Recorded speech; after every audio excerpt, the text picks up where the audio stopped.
Boa noite, pessoal. Tudo bem? Nós vamos iniciar então o estudo e o tema que a gente abordou é o vazio existencial, sob a perspectiva espírita. É importante a gente se localizar quando a gente está falando do vazio existencial. Primeiro, o que é isso? Na verdade, o vazio existencial são uma série de fenômenos, de sintomas que acontecem com a gente e que podem acontecer com todo mundo em qualquer momento de vida. É muito comum, diante de uma mudança assim, de perspectiva, como por exemplo uma aposentadoria, o próprio casamento, quando você muda totalmente a sua orientação e a segurança que a gente tem na vida, né? Que é muito comum a gente se segurar nas coisas do dia a dia. Então, na rotina, acordo de manhã, vou trabalhar, faço isso, faço aquilo, volto para casa, né? E aí, quando muda isso, é como se a gente criasse uma base, assim, uma base de segurança mesmo, né? Os nossos aparatos, assim, para a vida, né? Quando isso sai, a gente fica assim, meu Deus, e agora? Por exemplo, uma pessoa quando aposenta, né? Ela tem o trabalho, a meta dela todo, o pensamento todo em função daquilo. Aí ela aposentou, e agora? O que eu vou fazer da vida, né? E é uma coisa que a gente tem visto crescer muito o número de depressões e dessa tristeza mesmo na pessoa que se aposenta. Uma pessoa que perde o emprego, quer dizer, são várias circunstâncias, perde às vezes um ente querido, quer dizer, N circunstâncias que dão pra gente essa possibilidade, né? E aí a gente tem que ver como uma possibilidade de mudança de valores, de ressignificação de valores. Quais que são os sintomas que a gente mais vê? Então, essa tristeza, desânimo, uma angústia, uma falta assim, total de possibilidade de perspectiva no futuro. E isso, muitas vezes, vem acompanhado de outros sintomas físicos mais severos, né? Ansiedade, essa desorganização interna, uma angústia sem fim. E aí nós vamos falar um pouco disso, de todos esses aspectos, né? Dos psicológicos e também, né, dos espirituais, que são muito importantes. Tinha um psicólogo, psiquiatra, né, na verdade, que chamava Viktor Frankl. E ele passou a vida estudando o sentido da vida. E é muito interessante porque ele fala com muita propriedade disso, sabe? Ele esteve em Auschwitz, ele era judeu, esteve em Auschwitz naquela época mais severa que teve. E a partir disso, ele criou toda uma psicologia, né, que ele chama de psicologia do sentido, que é a logoterapia, né? Aí ele fala muito disso. E o que ele falou? Ele falou o seguinte, que a gente, mesmo nas circunstâncias mais terríveis que forem, a gente consegue dar sentido à vida. E que, na verdade, é isso que muda toda a perspectiva, né, do que a gente sofre, do sofrimento, do que a gente está passando, do que a gente está sofrendo naquele momento.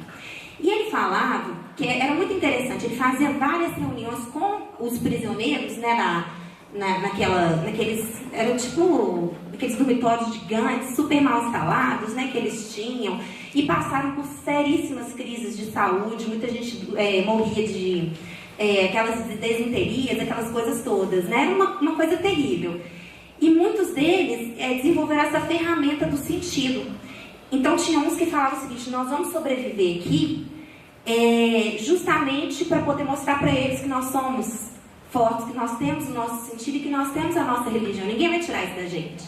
Então ele falava, por mais que a gente tenha o corpo maltratado, que a gente tenha todas as mazelas possíveis, a gente tem a nossa liberdade interna. Ninguém consegue tirar da gente o nosso pensamento. E isso eu acho assim, muito rico e muito bonito.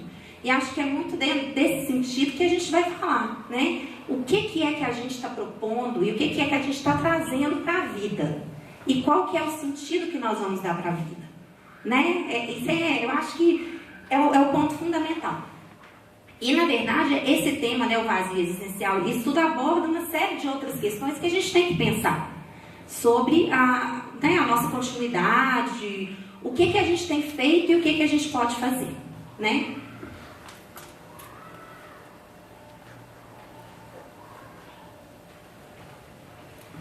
Então, tem uma outra passagem, né, que eu acho que, assim, que é muito importante, que é no livro 50 anos depois, né, do Emmanuel, Psicografia do Chico. A personagem Célia, eu não sei se vocês já leram esse livro, tudo é maravilhoso. A personagem Célia, ela é uma mulher, né? Ela vive naquela época onde os cristãos eram perseguidos, aquela coisa toda, né? E ela consegue, ela era de uma família rica e tudo, e ela consegue sair do meio dela, né? Ela sai daquele meio dela e ela vive como um cristão, né? No mosteiro, como Padre Marinho. E chega até ela uma mulher falando que tinha tido relações com ela, que ela era o pai do filho que ela carregava, para não incriminar o amante, né, e tudo que ela tinha. E ela recebe essa missão, e ela cria esse filho com maior amor e carinho. Eu acho que isso também é um exemplo que a gente vê dessa força interior, dessa ressignificação de valores diante de uma prova, né, de um sofrimento terrível que seria esse, né, você ter que abrir mão, né, levar a culpa de uma coisa que você não fez e tudo. E ela entra nisso de uma forma assim, livre, sem mágoa, sem culpa, e vive aquilo ali intensamente. Então, acho que é um outro exemplo que a gente pode ver. Uma outra parte disso que é interessante a gente pensar é o seguinte: no Evangelho segundo o Espiritismo, a gente tem um capítulo chamado Melancolia. E ele descreve assim: sabeis por que às vezes uma vaga tristeza se apodera de vossos corações e vos leva a considerar amarga a vida? É que vosso espírito, aspirando à felicidade e à liberdade, se esgota, jungido ao corpo que lhe serve de prisão, em vãos esforços para sair dele. Reconhecendo inúteis esses esforços, cai no desânimo, e como o corpo lhe sofre a influência, toma-vos a lassidão, o abatimento, uma espécie de apatia, que vos julgais infelizes. E é muito importante a gente refletir nisso, né? Antes da gente nascer, segundo a questão 522 do Livro dos Espíritos, que fala o seguinte: o pressentimento é sempre um aviso do espírito protetor? Aí a espiritualidade responde: é o conselho íntimo e oculto de um espírito que vos quer bem. Está também na intuição da escolha que se fez, a voz do instinto. O espírito, antes de encarnar, tem o conhecimento das principais fases de sua existência, do gênero de provas que terá que passar, quando essas têm um caráter marcante. Conserva uma espécie de impressão em seu íntimo, e essa impressão é a voz do instinto, que se revela quando o momento se aproxima, como um pressentimento. Olha só, se a gente tem essa voz do instinto, que nos diz, diante das coisas mais marcantes que a gente vai passar, esse pressentimento do que vai acontecer e tudo, e a melancolia nos aflige, muitas vezes, isso seria uma forma de medo mesmo, do que a gente vai passar, do que a gente vai viver. E é importante demais a gente lembrar o seguinte, que esse compromisso foi assumido, não foi? E a gente só assume uma coisa que a gente dá conta, né, de passar. E se a gente tem capacidade espiritual de passar por isso, então não tem que preocupar, a gente vai ter essa força. Basta a gente significar isso que a gente está vivendo. Porque muitas vezes a gente coloca como algo impossível, mas tem que lembrar o seguinte: peraí, se eu fiz esse compromisso lá atrás é porque eu tinha capacidade. A espiritualidade não ia me deixar fazer um compromisso que eu não dava conta, né? Não. E aí? O que a gente pode fazer? É levantar a cabeça e traçar significados para isso. Assim a gente vai caminhando. Então, acho que esse é o ponto de vista mais importante, assim, para a gente pensar com mais esperança, com mais paz nesses desafios que a gente vive. Outra coisa que é importante demais a gente ver é o aspecto psicológico da coisa. Como que funciona isso? A gente tem uma questão que foi estudada, e é estudada principalmente na psicologia humanista, que é a angústia existencial, é esse conceito. Parte-se, muitas linhas filosóficas partem desse aspecto da angústia existencial. E muitos filósofos, no decorrer dos tempos, colocavam que a condição humana era uma condição terrível, porque o ser humano tinha essa consciência da morte. Né? Tem alguns filósofos que falam assim: a vida é um espaço entre dois nadas, se achavam injustiçados e questionavam Deus, e por aí ia. Justamente porque eles não aceitavam essa questão da finitude e não tinham essa visão um pouco mais ampla. Vieram outros filósofos que traziam essa visão, o que facilitava muito para a gente, né? Assim, em termos a vida ficava muito mais cheia de significados. A gente volta de novo, né, nessa questão de significados. E, na verdade, é essa consciência da morte que gera essa angústia existencial. Essa é a nossa força motriz na vida. Como que é isso? A partir do vazio, dessa angústia, é que a gente consegue construir alguma coisa. Imagina se a gente já tivesse tudo preenchido, se a gente já tivesse tudo realizado.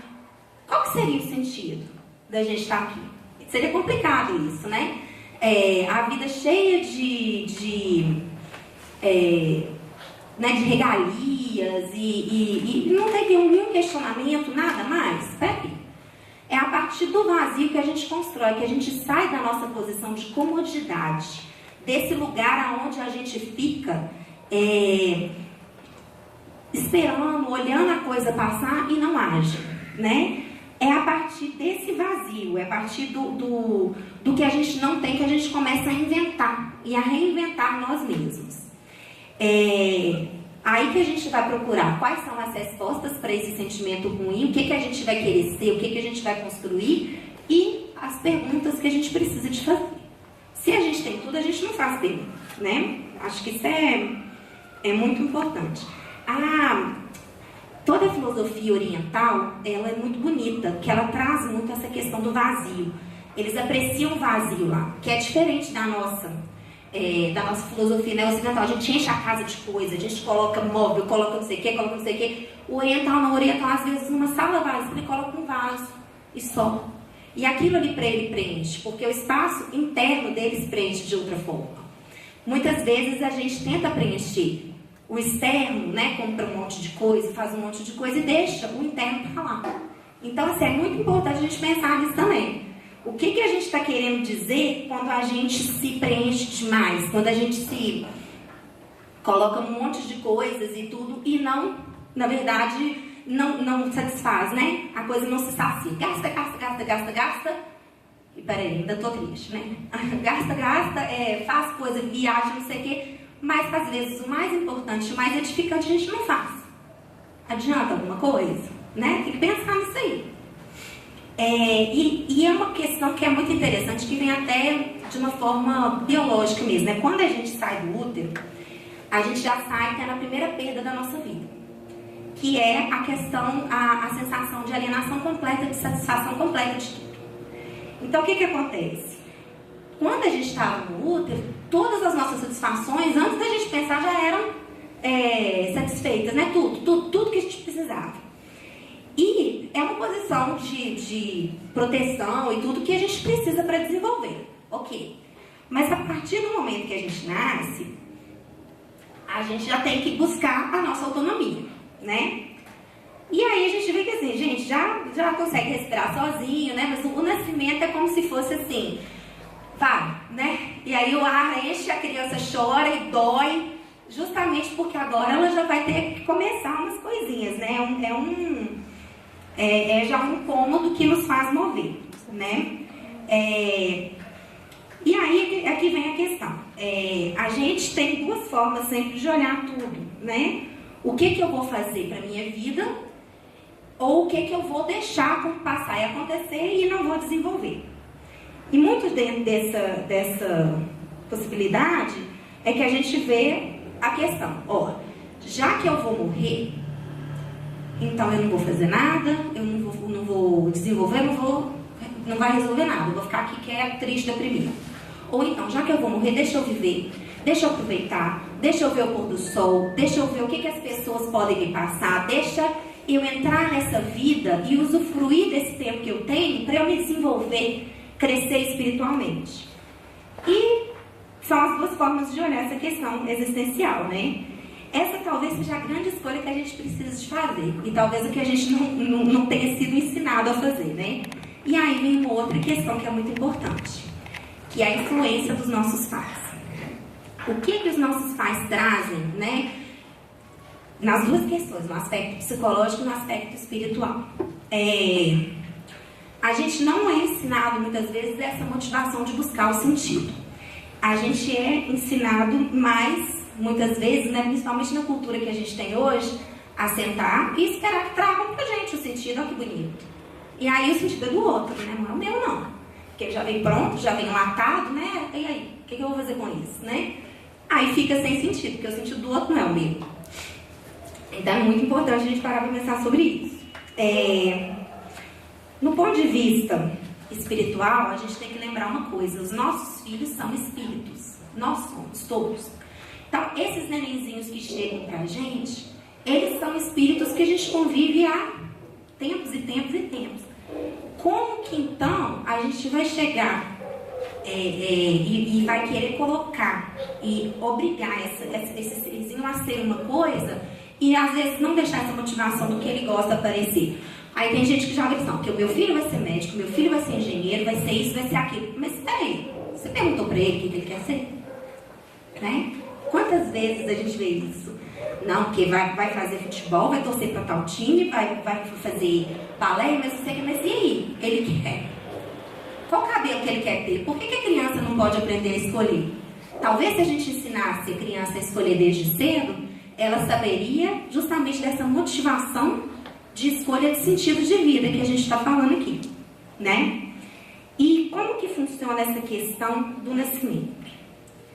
A gente tem como tarefa, enquanto a gente é pai, mãe, e os nossos pais tiveram essa tarefa, no primeiro setênio, que é o chamado o conjunto dos 7 primeiros anos de vida. A gente tem o quê? A gente tem a possibilidade de desenvolver nessa criança novos valores morais. Essa é a chance. É como se fosse assim, uma folha em branco, onde a gente vai escrever alguma coisa. Só que, o que acontece? No segundo setênio, que é dos 7 anos até os 14, vem as características do espírito. E aí, é que acontece uma coisa interessante. É como se fosse, essas folhas de papel vegetal, sabe, que são mais fininhas assim?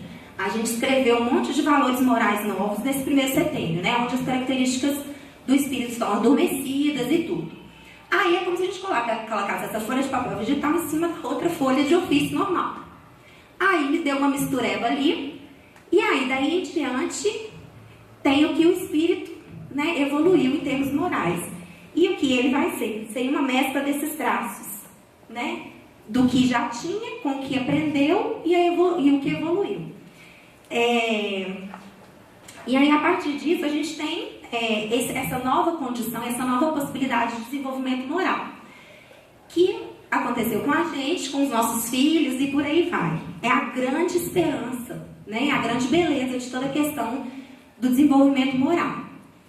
E aí, muitas vezes, esses pais, na tentativa de suprir os filhos, de forma exagerada e absurda, não deixam eles fazerem nada.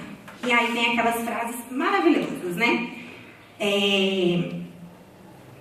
Que a criança acaba acreditando, né? Como a criança não desenvolve as próprias questões, ela vem e fala assim, bom, se eu ia fazer tal coisa, o raciocínio até num nível mais elaborado, mas que a gente vê nas ações.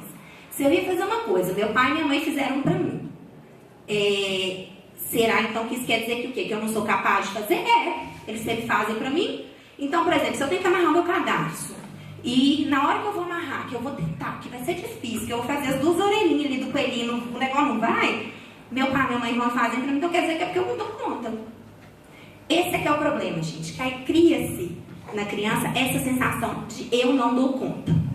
Um exemplo clássico disso é o tal do dormir sozinho. A criança chega, vira pro pai e pra mãe e fala assim, vai lá na cama, o pai e a mãe fala assim, tem um monstro lá debaixo da minha cama. Tá bom. Aí o pai e a mãe viram, pega essa criança, não, vem cá, deita na minha cama. O que o pai e a mãe estão falando com esse gesto? Realmente tem um monstro, é muito perigoso, dorme aqui comigo que eu vou te proteger. A criança aí está desenvolvendo os recursos que ela precisa para dormir sozinha? Claro que não. Por quê? Porque esse pai e essa mãe não estão deixando. E muitas vezes eles não fazem isso por mal nem nada, não. Mas aquela ideia do pequenininho, do tadinho, gente, eu dou, tadinho dele, né? Vai dormir sozinho, que absurdo. Ninguém nunca dorme sozinho, não, né? E assim vai.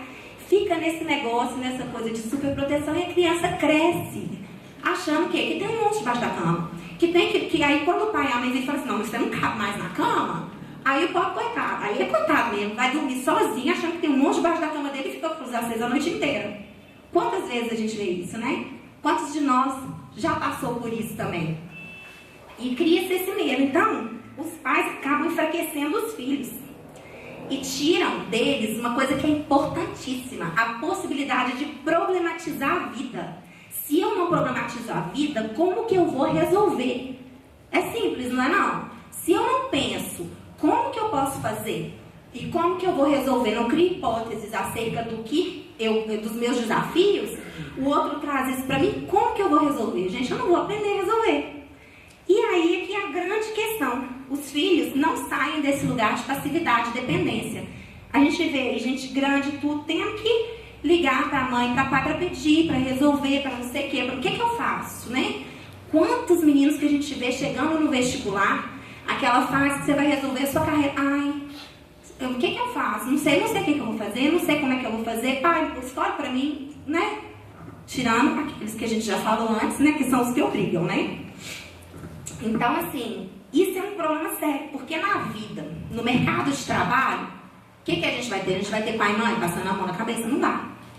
Na hora de fazer o Enem, né, que teve aqui há 2 semanas atrás, na hora de fazer prova de habilitação, vai ter pai e mãe para falar, não fala assim com meu filho, não chama a atenção dele, não vai.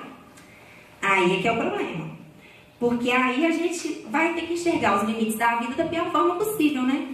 E o pior, acreditando que tudo é muito ruim, que o mundo é muito severo, muito absurdo, porque a gente não vai ter a ferramenta de reinventar, de ressignificar todos os conceitos, né? E para a gente poder ir se acomodando às novas realidades.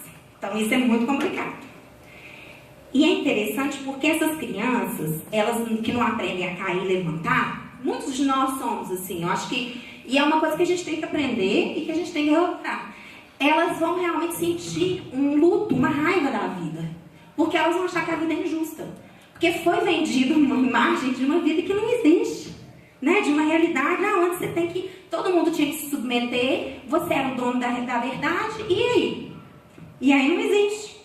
Então, vai ter essa vivência do luto de uma condição que a gente achava que tinha.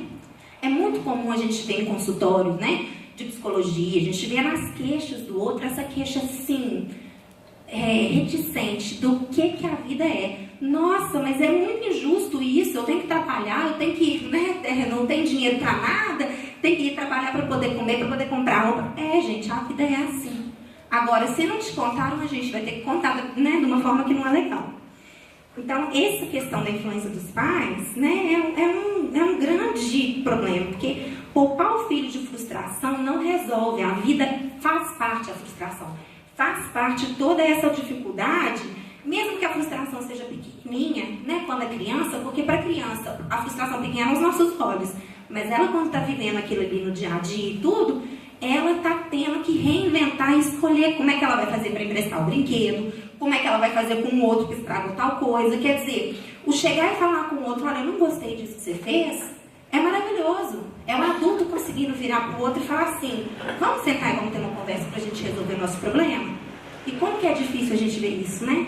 As pessoas falam pelas costas e por aí vai e não resolvem a questão, né? Fica naquela coisa assim, naquele ranço sem fim. É desses traços que a gente está vendo, onde não foi aprendido esse poder de resolução, né? De reinventar e inventar ferramentas e meios para a gente poder desenvolver, né? Um outro aspecto que aí é muito ligado a isso é a questão da descartabilidade das relações. Quando, gente, a pessoa vai crescendo, né, com o sentido de vida do outro, ela não está buscando nela essas questões todas de desenvolver o que ela gosta, de se observar, de ter essa consciência de si. Então, o que a gente vê? A pessoa, né, indo nesse aspecto, ela vai desenvolver uma série de relações baseadas no que ela gostaria que as relações fossem. Então, assim, relações de amizade, relações de trabalho, até mesmo essa idealização do próprio chefe, do colega de trabalho, isso tudo, essa idealização sem fim. A pessoa vai desenvolvendo isso aonde ela fica magoadíssima quando a pessoa não é o que ela gostaria que a pessoa fosse. Olha só, aonde que passa o negócio? Então, como a pessoa, à medida que cresce, não tem mais todos os desejos resolvidos a tempo e a hora, ela começa a sentir uma falta de perspectiva no futuro. Por quê? Porque a vida não é do jeito que eu queria que fosse. As coisas não estão resolvendo da forma que eu achei que era, né? Da forma que eu achei, não, que eu tinha certeza que era, que me falaram que era, atestaram para mim que era assim. E aí, como que eu vou fazer? Porque eu vou ter que batalhar as minhas coisas. E batalhar as coisas significa batalhar as relações. Aí, eu vou entrar num relacionamento afetivo sexual com qual ideia? Uma ideia que é vendida muito, aliás, pra gente. A ideia do príncipe encantado. A ideia da princesa encantada. Porque tem a princesa encantada também, viu, gente? Princesa encantada é aquela que fica em casa, esperando, bonitinha, arrumada, com sorriso, esperando 2 horas, 3 horas, por aí vai. Né? A princesa que sempre espera. É a ideia realmente de conto de fadas. Aonde eu pego, por exemplo, né, uma pessoa que tem uma aparência bonita e tudo, e eu jogo nela tudo que eu gostaria que a pessoa que eu fosse me relacionar tivesse. Aí adivinha se ela vai ser assim. Mas é claro, óbvio, evidente que não. Porque ninguém consegue ser uma idealização. No mundo não existe, é impossível. Então, o príncipe encantado que chega no cavalo branco, faz tudo que você quer, a hora que você quer, o dia que você quer, não adianta, gente, não tem. A princesa que fica esperando, tá tudo lindo, tudo maravilhoso, não tem. Tem até uma brincadeira que a gente usa falar, que é muito interessante, é o seguinte: o príncipe, à medida que você foi convivendo, virou sapo, né? A princesa virou sapo, não era por aí, né? A história é inversa, na verdade, né? Ninguém consegue. Isso é da ordem do fantástico, do absurdo. Não existe nenhuma pessoa naquela perfeição que a gente queria que fosse, né? Tem até uma brincadeira que é assim, mas ninguém ficou sabendo de como é que foi depois do então viveram felizes para sempre, né? Alguma história conta? Não conta. Não conta que, por exemplo, o príncipe ficava louco com a limpeza, com a mania de limpeza da Branca de Neve. Ninguém fala isso, né? Então, assim, é uma brincadeira que, na verdade, mostra muito pra gente dessa questão do que a gente idealiza. Agora, a pessoa que cresce com essa questão do prazer imediato, de tudo a tempo e a hora, vai ter paciência de enfrentar uma relação? Vai ter paciência de investir, de ver os defeitos do outro, de respirar fundo, calma. Deixa eu contar até 10 aqui para não brigar, para a gente conseguir resolver. Deixa eu entender qual que é o ponto de vista da pessoa. A pessoa entendeu o meu. Vai ter paciência? Não vai, porque ela não aprendeu. Olha só como é que o negócio vai refletindo em várias cascatas, né? Então, o que é tudo a tempo e a hora? Não tem como. E aí começa a conviver, começa a relacionar com a pessoa. Nenhum relacionamento dá certo. Aí vai terminando, né? Fica um pouquinho com a pessoa, quando vê que ela não é aquilo que queria que ela fosse, termina. Aí vai pro outro. E aí o que acontece? O relacionamento é vazio. O relacionamento não entra naquela completude do amor. O poeta Victor Hugo tem uma frase que eu acho assim maravilhosa. Fala o seguinte: a suprema felicidade da vida é a convicção de ser amado por aquilo que você é. Ou melhor, apesar daquilo que você é. Isso é bonito demais, se a gente for parar para pensar. Porque o amor tem que ser apesar das imperfeições. Amar o outro com as qualidades é muito fácil. Agora, o que é o companheirismo? O que é o estar junto? É apesar do que você é, eu estou aqui com você. Apesar de toda essa dificuldade, de toda essa lenga-lenga, daqueles defeitos terríveis, nós estamos juntos, né? Eu aceito essa parte também, é claro. Se a gente não aceita essa parte, como é que a gente vai ser inteiro? Não tá, né? É o relacionamento do conto de fadas, né? Porque a hora que o príncipe vira sapo, que a princesa vira sapo, é a hora que a gente está convivendo com o real, com quem a pessoa é. Tem horas que é uma princesa, tem horas que é um sapo. E aí, como é que nós vamos fazer? Temos que aprender a lidar com isso. Então, muitas vezes, os relacionamentos não dão certo, é por conta de dificuldade, tudo. Muitas vezes é por falta de paciência e de investimento. Investimento não é um investimento financeiro, é um investimento temporal. É aquela coisa que é construída todo dia. É o dia a dia mesmo, é a história que a gente constrói, né? E aí, quando a gente não tem isso, as definições, as relações tornam-se totalmente descartáveis. A gente termina, começa a namorar, termina. E aí o sentido delas é qual só? É só o sentido da satisfação sexual, né?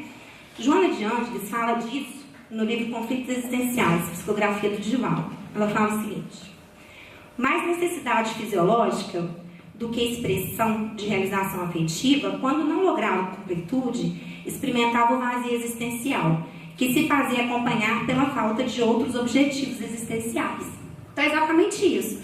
Se eu não tenho nenhum objetivo existencial além dessa questão, além né, de investir na relação, não tenho nenhum objetivo de construção e tudo, eu quero realmente aquela pessoa perfeita, pronta, matada, né?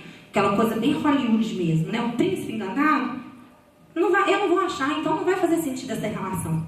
Ela sempre está no superficial, ela nunca vai no profundo, né? E não seria, talvez, no sentido da vida, justamente o construir uma relação com alguém? Eu penso que sim. É uma das partes, né? É um dos sentidos que a vida pode ter, construir uma família e tudo. E se a pessoa não sabe e não tem essa questão da batalha, como é que ela vai conseguir? Né? É muito complicado, porque você cresce sem a consciência e sem essas ferramentas do que você pode utilizar para desenvolver na vida. E aí, você não sabe que isso existe, logo você acha que não tem solução. E aí é que a gente tem que pensar e tem que ir remediando essas coisas, né? O que a gente pode fazer para poder ressignificar a nossa tristeza, a nossa melancolia, né? Diante do desafio. Peraí, vamos reinventar. Vamos ver o que a gente tem de possibilidade, que a gente pode trazer aqui para se tornar. Então, esse seria um dos sentidos? Sim. Um dos sentidos seria esse, justamente. Essa questão do desenvolver uma relação, achar uma pessoa legal, né? Assim, um objetivo de vida. Vamos ter um objetivo de vida junto, né? Vamos. Então, peraí, eu vou ter que aprender a ouvir. Eu vou ter que aprender a falar, né? Porque a dificuldade de falar é muito grande. Falar o que te incomoda, né, e tudo, é se expor, é medo do que o outro não aceitar? Com certeza. Então, peraí, né? Vamos falar disso também. Nesse aspecto agora, né, a gente vai entrar em outro, que é a ostentação do ter ao invés do ser. Isso é importantíssimo. A pessoa vazia, muitas vezes, vai se preencher de valores materiais, de coisas, né? Entra numa necessidade de possuir bens e possuir coisas e se eu tenho que ganhar e eu não posso perder nada, né? Às vezes até tem dificuldade de perder em jogo, né? Jogo de tabuleiro mesmo, que a pessoa que não aceita que o time de futebol perde, o mundo acaba, tudo. O que é isso? O que a gente está vendo nesse caso? Esses valores materiais todos, a necessidade maior é o quê? Ser aceito. Então, o que acontece? Eu quero ser aceito. Eu vou ser aceito quando?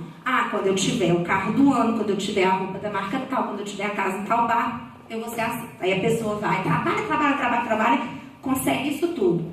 Adivinha se melhora aqui dentro? Não resolve. Porque a questão não é essa. Então a pessoa quer mais do que tudo ser amada, ser aceita. E isso passa a ser uma motivação temporária, a curto prazo, né? O médio prazo. Ela conseguindo aquilo ali, o vazio volta. Aí, né? Quer dizer, vai se apegar nas coisas que não são as principais. Então esse investimento todo de aparência, essa coisa toda que a gente vê na nossa sociedade, muitas vezes é isso. É essa busca pela admiração, pela aceitação do outro. Gente, quando a gente fala disso, nós estamos falando de sentimento de inferioridade. E isso é seríssimo. Mas é muito mais sério do que a pessoa imagina. Por quê?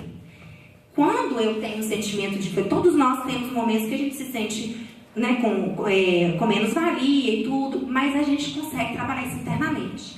Agora, se a gente não trabalha, a seriedade disso é a seguinte: o outro pode me manipular.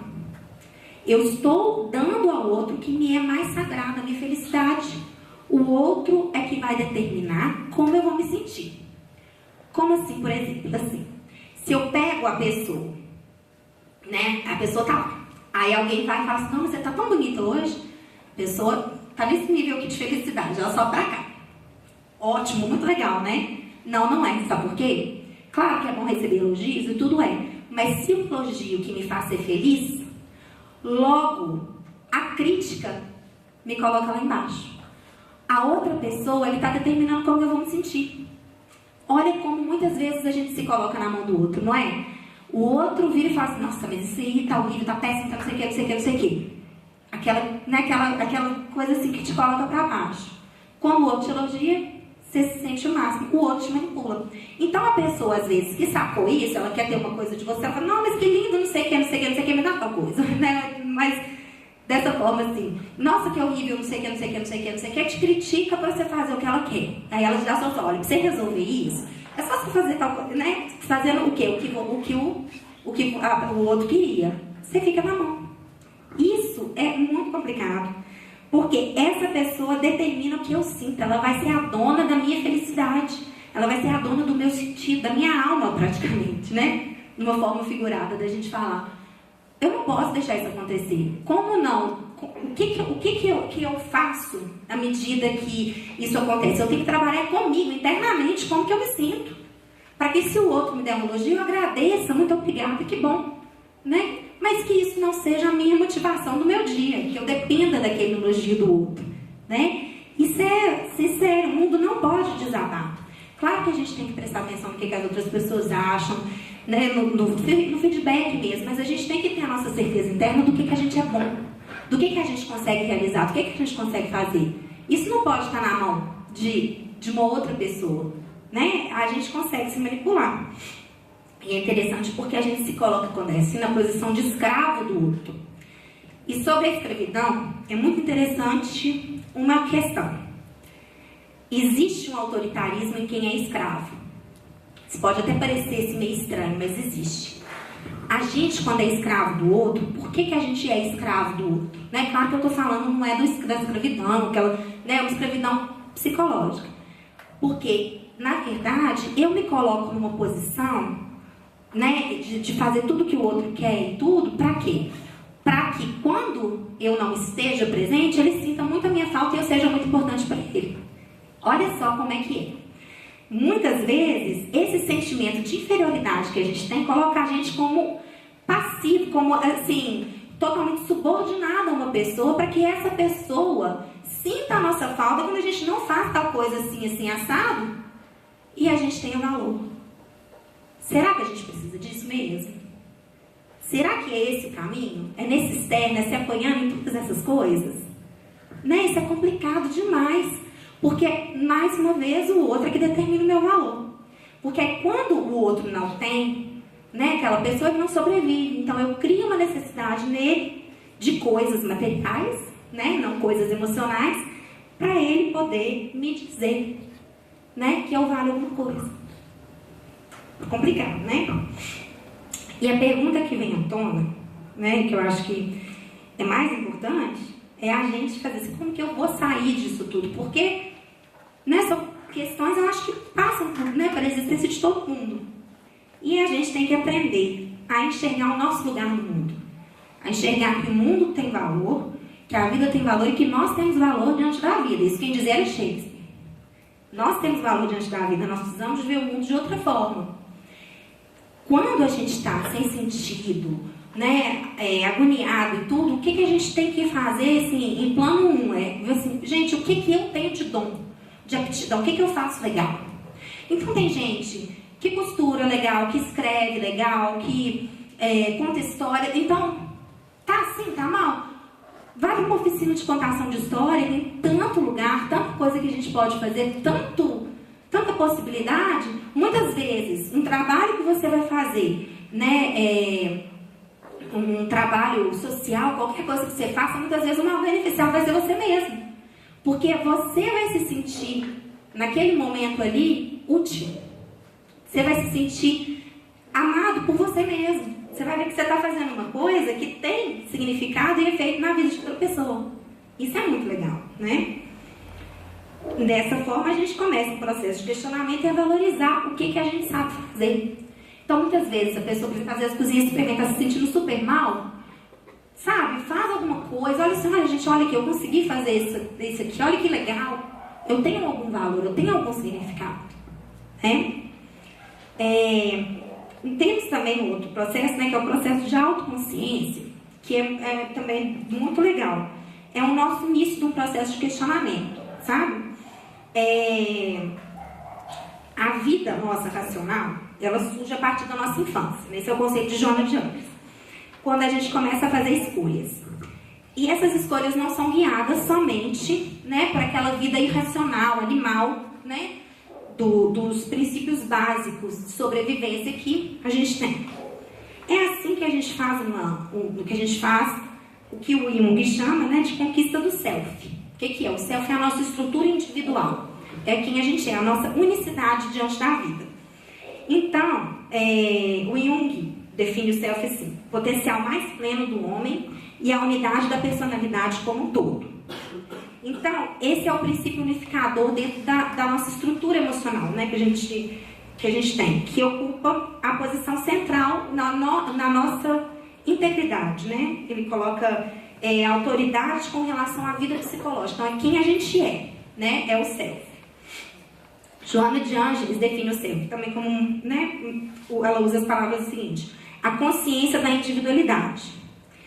E ela fala ainda o seguinte, que a infância humana é a mais longa de todas, justamente para que o self possa chegar à sua forma plena, né? Para que desenvolva da sua forma plena e seja aproveitado, né? Assim, e da forma mais profunda, fazendo cada ser humano ser um ser único e especial. E aí a nossa história tem que ser única mesmo, né? E a gente entendendo o seguinte, que nós somos feitos de limites e de possibilidades, não só de limites, né?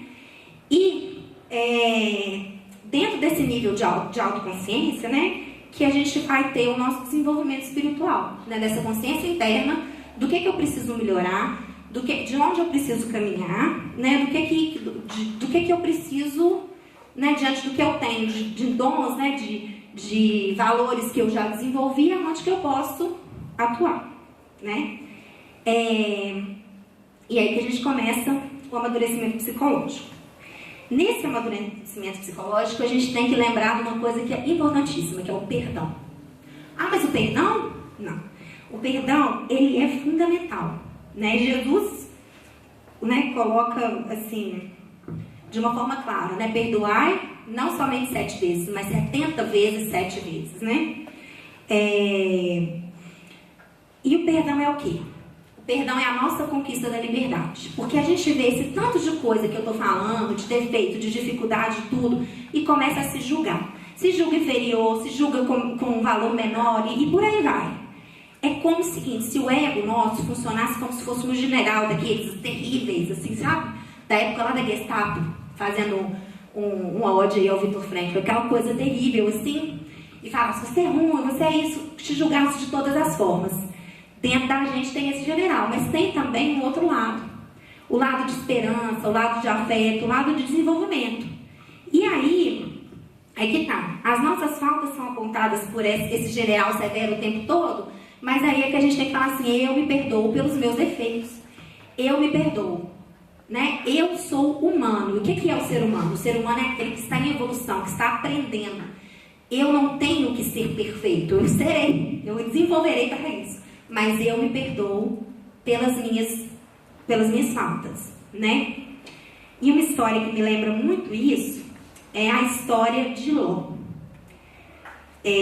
Quando ele é avisado, né, por dois anjos a sair da cidade de Sodoma e Gomorra, e ele fala, Deus, né, vai até ele e fala assim, não olhe para trás, vá, não olhe para trás, você vai ser salvo, sua família vai ser salva.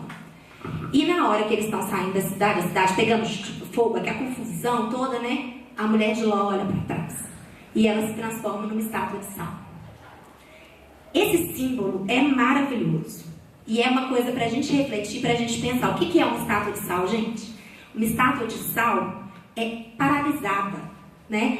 Antigamente, antes da gente ter a geladeira, como que as pessoas conservavam a carne? No sal. O sal é o que paralisa, né? O sal é o que conserva, né? Parece aquela coisa assim, paralisou, agoniou, e assim ficou. Então, quando a gente vê esse símbolo da estátua de sal, a gente está vendo, na verdade, é que o olhar para trás é o que nos congela ali, estátua. É onde a gente não vai para frente. Quer dizer, ela preferiu ficar olhando todas as coisas ruins, todos os, né, a gente pode ver Sodoma e Gomorra como todos os erros morais e por aí vai, ao invés de ir para frente, ao invés de caminhar no sentido das novas possibilidades, das novas chances de um dia, de uma nova oportunidade que Deus deu. Quer dizer, eles não saíram da cidade? Eles não estavam salvos? Por que ela foi olhar para trás? Porque ela estava presa nas questões Ela estava ancorada lá atrás. Ela não conseguiu ir e ver o novo limite, a nova possibilidade diante da vida. Ela estava no limite. Né? Ela ficou no limite. Quantas vezes, quando a gente acorda de manhã, preso a coisas que a gente fez que não foram legais, coisas que a gente não desenvolveu bem, mas que aí? A gente pode caminhar para frente, tem um novo dia chegando, gente. Por que eu vou ficar preso naquilo lá atrás?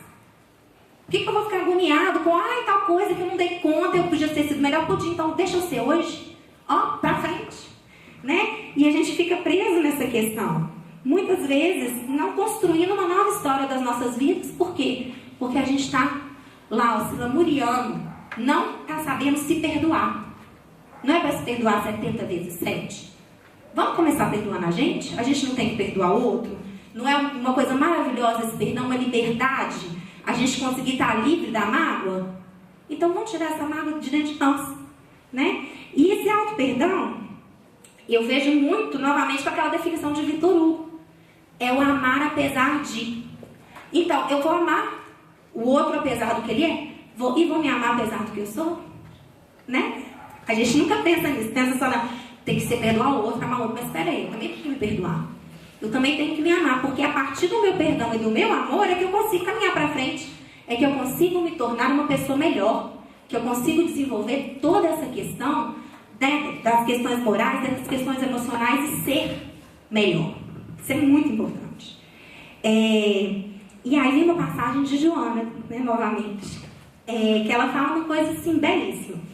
O objetivo essencial da vida humana é facultar ao ser o desenvolvimento de todas as suas potencialidades adormecidas. O Deus interno, gente, olha que bonito, o Deus interno, tornando-o pessoa, uma individualidade que pensa. Quer dizer, o Deus interno está dentro da gente. O que nós estamos fazendo aqui, nos lamuriando, né? Nos acabando com esses pensamentos destrutivos, preso em todas as faltas que a gente cometeu. Se a gente tem um Deus interno dentro da gente, por que a gente não vai caminhar?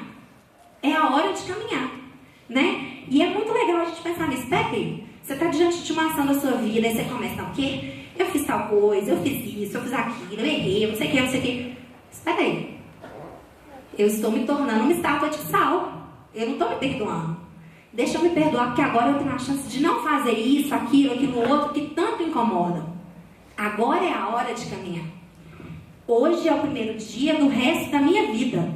Olha que legal, todo dia, né? A gente pode falar assim, hoje é o primeiro dia do resto da minha vida. E aí, o que eu vou fazer nesse primeiro dia do resto da minha vida? Deixa então eu consertar as minhas questões, eu me reorganizar internamente, eu me amar. Porque a partir do momento que eu me amo, aí sim eu posso amar o outro, porque eu vou aceitar aqui os defeitos dele. E eu também tenho os meus. Aí eu vou caminhar junto, né?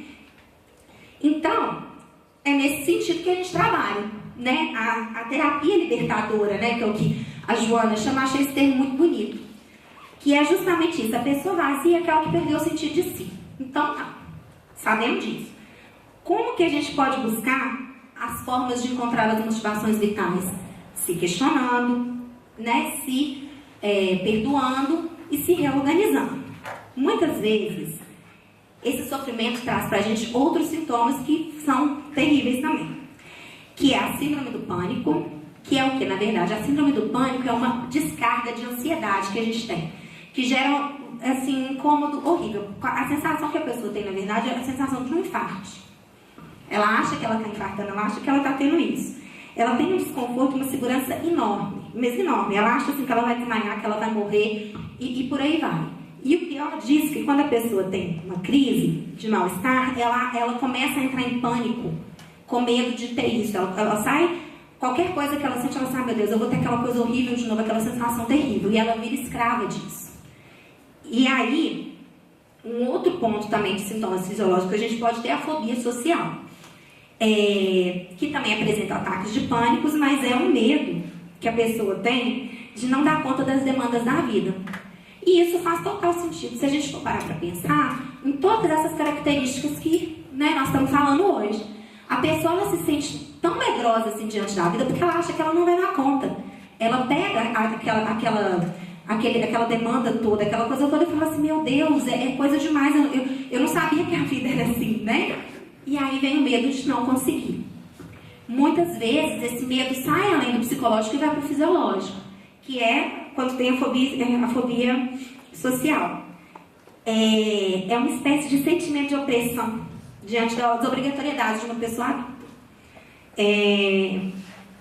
Quando a gente tem esse medo, vem todas essas questões psicológicas que nós estamos falando. Mas aí é que a gente precisa dessa mudança urgente diante da vida. Uma mudança de atitude racional e emocional. Para isso, né, os aspectos que a gente vê são muito importantes. A gente meditar. A meditação é o quê? Esse questionamento interno. Você não tem que meditar, você não tem que sentar, fazer todas as técnicas, não. A meditação é um momento que a gente está com a gente mesmo, que a gente para e fala assim, peraí, gente, deixa eu pensar no que eu posso fazer para me desenvolver, para me melhorar. Peraí, o que foi legal, o que não foi? Deixa eu catalogar aqui as coisas e me organizar mentalmente para eu poder me perdoar e para eu poder melhorar. Olha, isso aqui eu não dei conta de fazer hoje, não foi legal essa atitude que eu tive com tal pessoa.